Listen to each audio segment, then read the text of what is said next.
Hey everyone, it's Jessie from b.a.r.e Flower Farm. It is August 2nd. It is a Tuesday.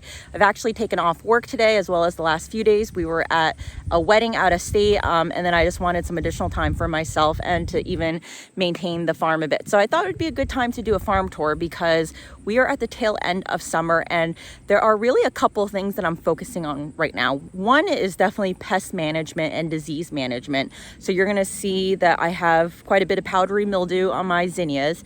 But even more importantly, the next part is flipping the beds, especially the beds of sunflowers that have finished, as well as thinking about what to flip next for those diseased zinnias in those beds. And then the third piece is what is going to go in now, if not a few weeks ago, to prepare either for the fall or to overwinter into the spring. So let's get started. All right, so first up, we actually have this first row over here. Now, this is actually the first row of sunflowers that I ever planted. When we cleared this field, basically it was the first row over here, all the way down here that we prepared first, and I sowed it with sunflowers. And if you follow me on Instagram, I basically said that, you know, at the end of the day, this is one of my most profitable rows because I'm fitting quite a bit of sunflowers in here. Let's just say I'm fitting in 300 sunflowers in here. I'm using an earthway seeder with the sweet corn or sweet pea plate. So it basically, it spaces it pretty closely together. And I find that this is really good for bouquet making. So let's just say conservatively, I'm selling them at about $1.50 a stem. This could be straight bunches. This could be how I'm valuing them in a bouquet. You know, this row is about like $450. So the ability to turn this row at least twice in the season makes this a very profitable row. So you can put that in contrast with this row over here, which is right adjacent to it. And you can see that there are some zinnias and some straw flowers. Now, I said in a prior farm tour video that I had meant to plant a lot more straw flowers. I had a hard time keeping those seedlings alive. Nevertheless, these are workhorses. So even though I only planted, we'll call it like 15 or so, they have given me a bunch of stems. And I find that the straw flowers, especially these dark purple ones over here, like you can see that they actually have an orange at the tip when they open up, or I guess in the center. They provide for such a great color of pop. And I really haven't been able to dry any of them, which was actually the original intention. But that's okay. Now, that being said, you know, I am not selling or I'm not valuing each one of these like $1.50 in a bouquet. Even with the zinnias. One of my biggest learnings for zinnias this year was that I really should have bought some like b.a.r.e giants, basically bigger Dahlia, or not dahlias, bigger zinnias. Instead, I focused on the queen limes. So once I get over here, you'll see the queens, right? So, you know, I focused a lot on the queen series, and where I had the bigger dahlias, I had this like creamy yellow dahlia or creamy yellow dahlia zinnia. So it's supposed to look a little bit more like a dahlia. I'm not finding that it looks like that, but in any case, the lighter colors are really getting chewed up by the beetles or pests to the point where, you know, I'm really not going to be able to use, like, for instance, this one here, right? Like you can see that there's some just like too many imperfect petals, right? So I really haven't used a single one of these, and these are my bigger zinnias. So next year,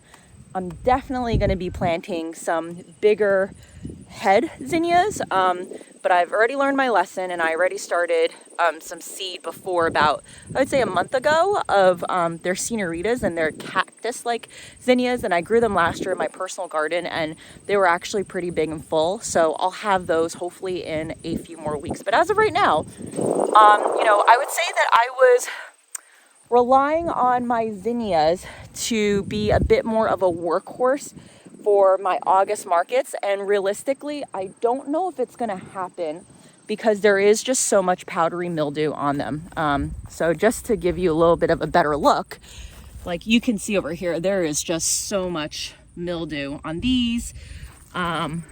These ones that I started earlier, there's also a lot of mildew.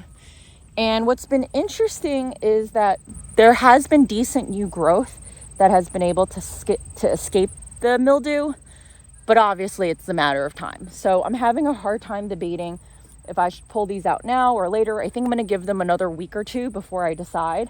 And then once I pull them out, that's probably going to be it for zinnias here, because the other zinnias that I was just talking about, where I actually direct seeded and started about, I would say this is about 4 weeks ago, it's over here. And because it's been so dry, some of the germination was uneven, but we got a good bit of rain over the past couple of days.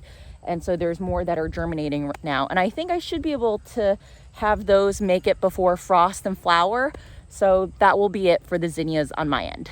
Now let's talk a little bit more about sunflowers, because if you've been following me, you'll know that sunflowers have really been the backbone of my market this year, and really of like a lot of the sales that I've been having. And so the heat that we've been having has significantly accelerated a lot of the successions that I've done with sunflowers, to the point where they're really all coming in at once. So for example, I have a set of sunflowers over here. Those were actually supposed to be ready in, I would say, about 2 more weeks for my next market. And some of them are looking like that they're gonna start blooming any day in the next week or so. So you can see over here, this one's got a little bit of yellow. So I might have another situation where all of these are blooming alongside with the sunflowers over here. Like you can see that this sunflower over here is actually ready to be harvested, as is this one. So, it's okay, because at least they'll be ready for my market in, like 5 days. So my next market's on Sunday. These will go into the refrigerator. They'll open just in time on like Friday when I make the bouquets, and they'll be perfect for Sunday. But I'm actually not sure how many sunflowers I'm gonna have for the rest of August. And that first bed that I showed you back there, those sunflowers are not gonna be ready till early September. So I'll probably have about 2 markets where I'll be light on sunflowers, but that's just the way it is. So I still think I have at least another succession of sunflowers left. Yesterday, I just direct sowed this row over here. So I flipped this row. And when I flip a row, essentially what I'm doing is, these were sunflowers before.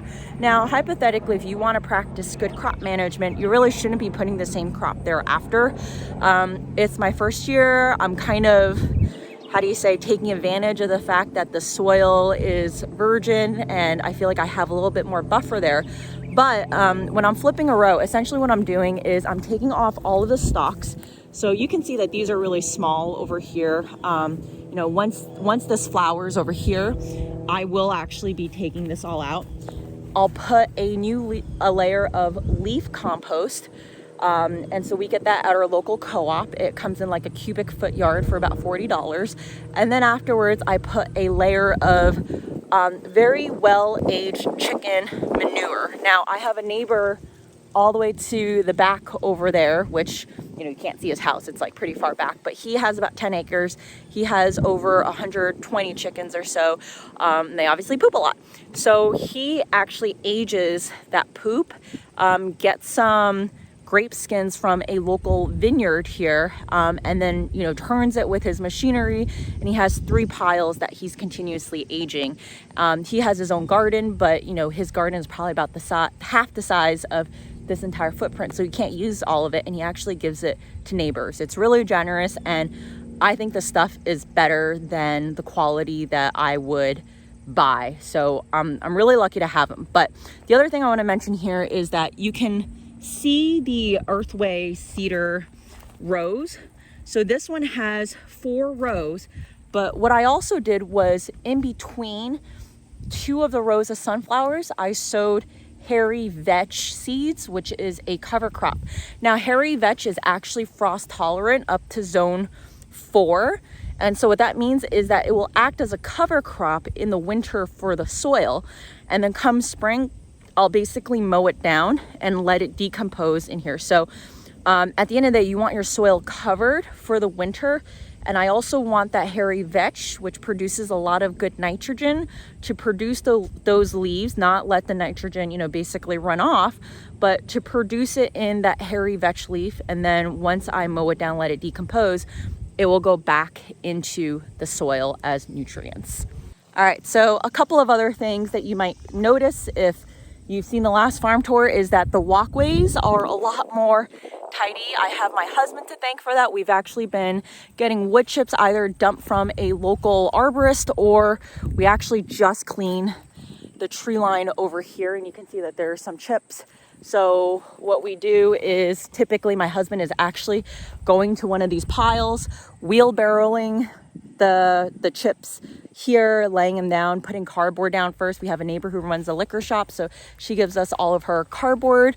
So yeah, it really takes a village to even manage a small flower farm like this. We've got just 2 more rows of pathways that we need to do, or that my husband needs to do. So check out that. I mean, it is so overgrown with weeds that, yeah. I mean, really the easiest way of getting rid of that is to either mow it or to do the cardboard method that we've been doing, which is you just lay cardboard down and then you put a layer of chips on top. But I want to show you what the gomphrena looks like. I mean, this is pretty insane. So look, I grew basically the white and the pink gomphrena. There's a random volunteer of a tomato plant here, so I kept it. You could never have too many tomatoes, but yeah, like look at all of this gomphrena. And one of the questions that I get, and a question I had, was the gomphrena feels very short, and I can attest that over time they will continue to stretch up. So, I would say that the gomphrena here right now, this is probably a good 3 feet from the base. They will continue to grow, but that being said, some of them, like this one's a little bit floppy, so you also want to do the wiggle test with them. Now, it's not like as foolproof as the zinnia wig test, because even when it's not as foolproof as the zinnias when you do the wiggle test, because even when they're ready, they will wiggle a little bit, but they'll wiggle to a lesser degree. I mean, like, for example, let me show you. Like, this guy is already kind of floppy over here, so I wouldn't use him, but this guy is relatively okay, right? So again, I wouldn't use this guy, but I would use this guy over here. So I'm looking forward to using a lot more gomphrena in my bouquets this weekend, and I'm gonna start cutting them for drying, because one of the things that I read about gomphrena is that if you let the ones that are ready sit for too long, they actually won't be great in terms of vase life after harvesting. And it's almost impossible to tell which one has been over ripened on the stem, to the point where a lot of people need to cut completely and let it regrow to harvest again. So I definitely don't want that to happen. Now, one of the things that I tried to do in early June was I tried to save my stock. So if you remember, I planted some sunflowers in between a stalk as a means to provide some shade. So I managed to keep the stalk alive. So if you look, you can see that there's stalk in between the sunflowers. They're still getting a little bit of shade. There's some stalk that have just completely died, like this one. We've had over 100-degree weather. It's been consistently in the 90s. So it's actually kind of a win that they're still alive, but it got too hot for them to flower. So stock needs at least 60 degrees or below for it to initiate flowers. And fortunately, by the time it was ready to initiate flowers, it got too hot. So what I'm hoping is that these can pull through for another month before the temperatures do start cooling down, and we'll see if we get a fall crop out of it. But as of right now, the sunflowers have outlived this experiment.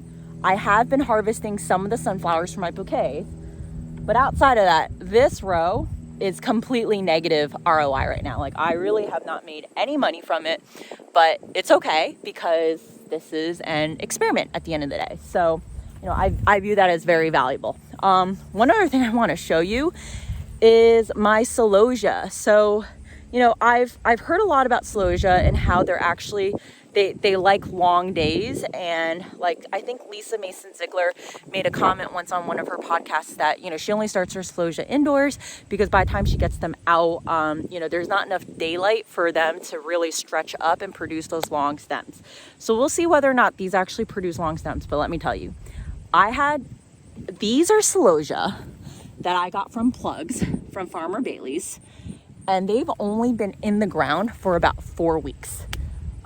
So less than a month right now, and they are growing like gangbusters. And when I transplanted them, it was in the heat of July.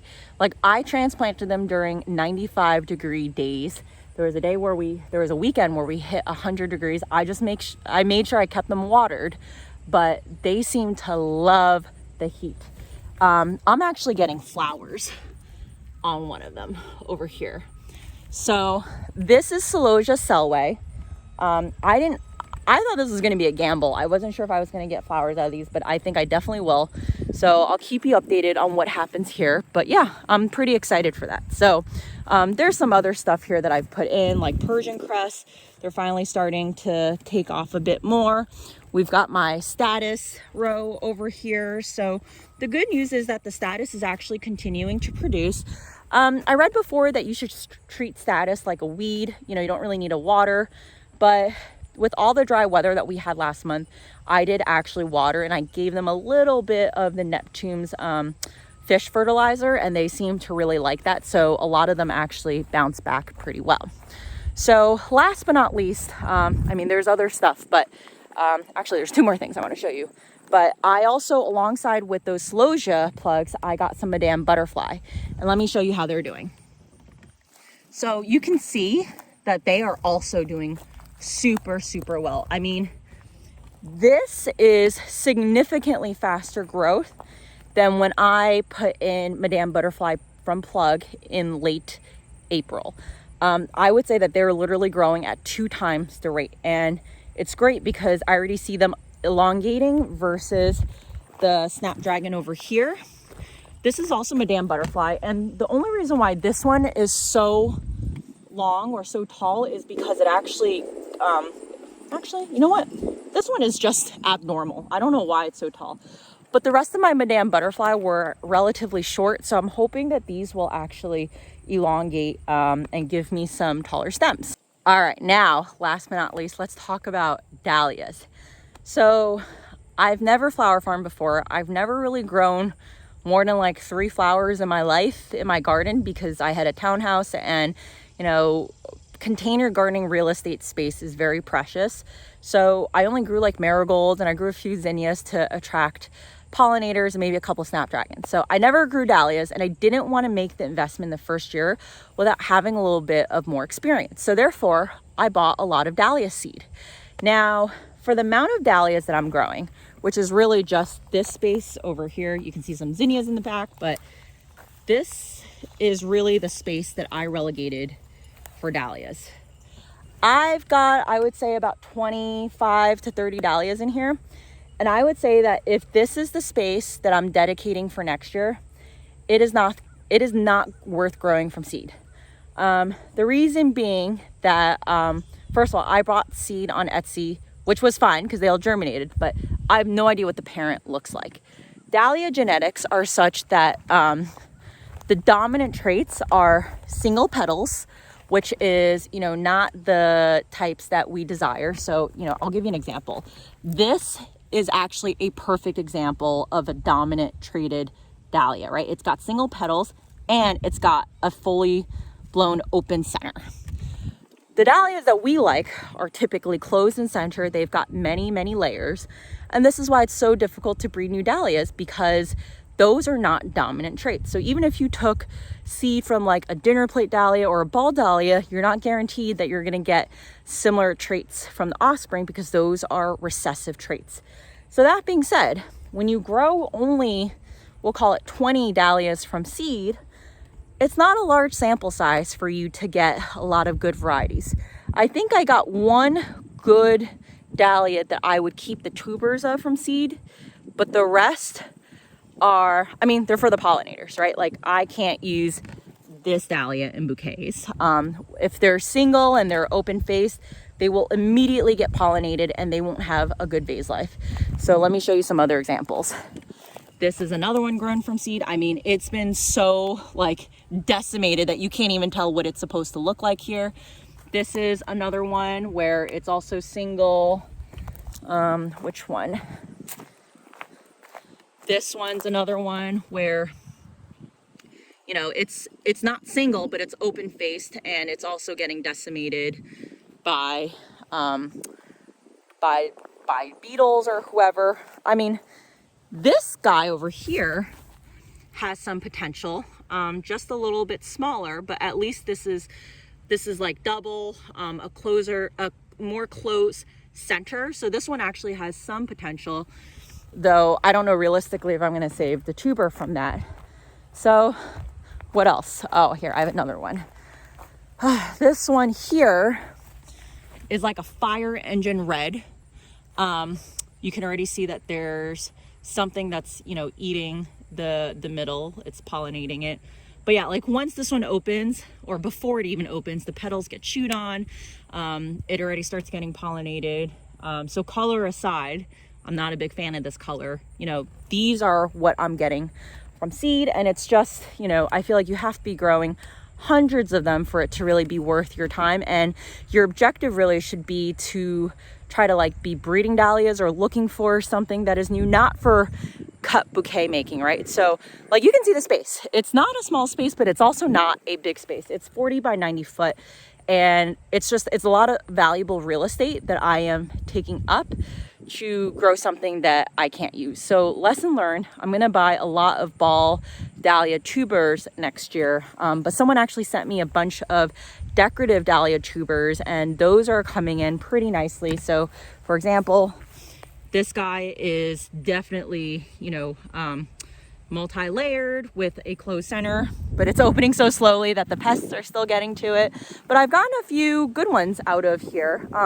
So far the stem lengths have been relatively shorter, but that's okay. They'll elongate throughout the season. You know, this guy is finally starting to open up. I'm having a hard time for some of these dahlias distinguishing whether or not the yellowing is nutritional or actually a disease. So, you know, I will get some of them tested and play it by ear. But yeah, that's where the dahlias are right now. So I think for the month of August, what I'm going to be focusing on is, like I said, flipping these beds and getting ready for fall planting. So the only things that I have started from seed for fall are stock, because I am determined to get a good crop of stock. So I have something like 100 stock seedlings that have already germinated. I'm going to let them get a little bit bigger before I transplant them into the sunflower bed that I showed you that I germinated earlier. So the goal is to transplant them in between the sunflowers so that the sunflowers are going to grow and give them shade. And by the time the sunflowers are ready, which is going to be mid-September, the temperature should have cooled down enough where the stalk will like the environment without the shade and then be able to take off, right? So hopefully I can get some sort of like late October, November harvest out of them, since stalks should be relatively frost hardy at that point, and the soil temperatures will still be warm enough for them to survive. But you know, this bed over here of sunflowers, those are gonna probably bloom, I would say, all of them within the next week and a half. So the goal then would be to cut all of the stems. I actually don't take the roots out. I let them stay in there. They will rot over time. Put a fresh layer of compost, some chicken poop, and then I will put some fall seedlings in there. So for example, you know, I am paying someone to grow a lot of fall crops for me, as well as overwintering things. So like, you know, something like a snapdragon might grow in there. Yeah, so right now it's just about planning for fall and spring, making sure I have the space for it when it comes, but then also being able to manage supply of blooms for myself when I have these markets every other Sunday. And I feel like I might be a bit short in August. I might have to buy some blooms from my local grower, but you know, not the end of the world, because honestly, August is a pretty slow market month. It's still relatively hot. You know, July, you can really see the traffic dipping at these farmers markets. So I'm not trying to go in there with like 50 bouquets. Even if I'm going in there with like 15 bouquets, it's totally fine. All right, so a couple of other things before we round out this video. I had a video a few weeks ago where I talked about, feeling overwhelmed and having a plan. We're in August right now, right? Obviously, time for the season is winding down, but it's not over yet, right? Like, this is the time to really, really get your butt together, or to get your act together and start thinking about what your fall crop is going to look like. Are you going to be growing stock? Are you going to be growing snapdragons that like the cold? All the stuff that you grew for spring, typically are candidates for the fall. So remember, your season doesn't necessarily end when frost hits. There are many, many frost hardy annuals.